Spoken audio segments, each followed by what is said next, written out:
ধর্ম উপদেষ্টা নিরপেক্ষতায় প্রমাণিত হয় উনি মদতদাতা, আমরা এই দেশের শাহাদাত বরণ না করা পর্যন্ত রাজপথ ছাড়বো না।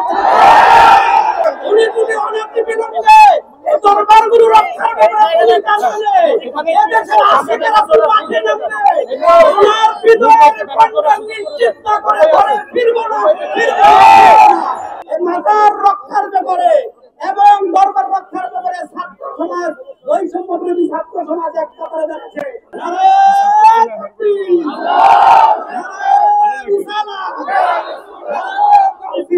আমাদেরকে অনুমতি দেয় আমরা এই দেশের শাহাদাত বরণ না করা পর্যন্ত রাজপথ ছাড়বো না। উপস্থিতির সাংবাদিক মহোদয়কে আমরা অনুরোধ করবো, আপনারা যেভাবে এই দেশে মন্দির পাহারা দিয়েছেন, যেভাবে অন্য ধর্মকে নিরাপত্তা দিয়েছেন, আপনারা সুবিধাকে নিরাপত্তা নিশ্চিত করুন। সুবিধার মাজারের ব্যাপারে, দরবারের ব্যাপারে আপনারা নীরব কেন?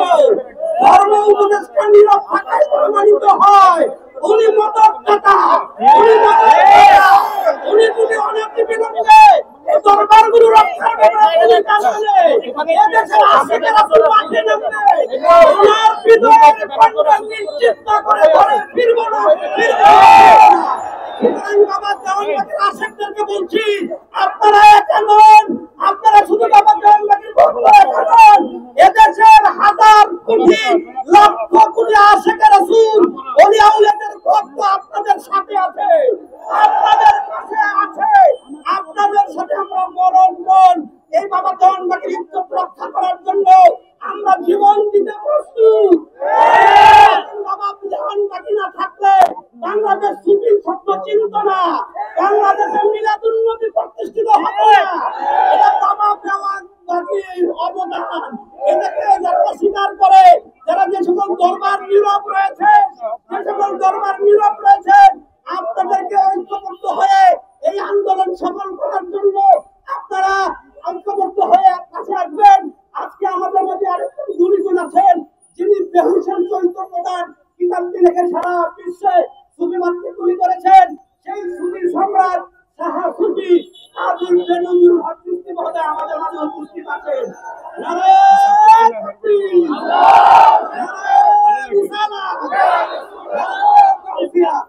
আমাদের মাঝে আরো উপস্থিত আছেন জয় বারাকাত দরবার শরীফের সুযোগ্য সাহেব যারা বর্তমান নবীন শিল্পী দাদা সাহসী শামসুজ্জামান শফিক চৌধুরী।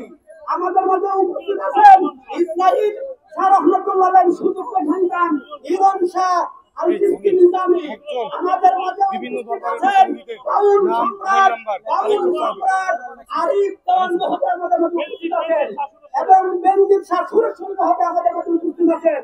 আপনারা বাবা দেওয়ানবাগির ভক্ত একা নয়, আপনাদের সাথে এদেশের প্রতিটি অলিয়া উলিয়ার ভক্ত অভিন্ন থাকবে। ছাত্র সমাজ আজকে এক কাতারে দাঁড়িয়েছে এই মাজার রক্ষার ব্যাপারে এবং দরবার রক্ষার ব্যাপারে ছাত্র সমাজ, বৈষম্য বিরোধী ছাত্র সমাজ এক কাতারে দাঁড়িয়েছে। আমরা সকলকে অভিনন্দন জানাই। আসেন আমরা অনতি বিলম্বে মাজারের ব্যাপারে সরকারি প্রজ্ঞাপন জারি না করা পর্যন্ত রাজপথ থেকে আমরা বের হব না, রাজপথ আমরা ছাড়বো না। জয় হোক সুফিবাদের, জয় হোক ওলিয়াউল্লাহদের, জয় হোক বাবা দেওয়ানবাগির আশেকদের, জয় হোক বাবা দেওয়ানবাগির আশেকদের।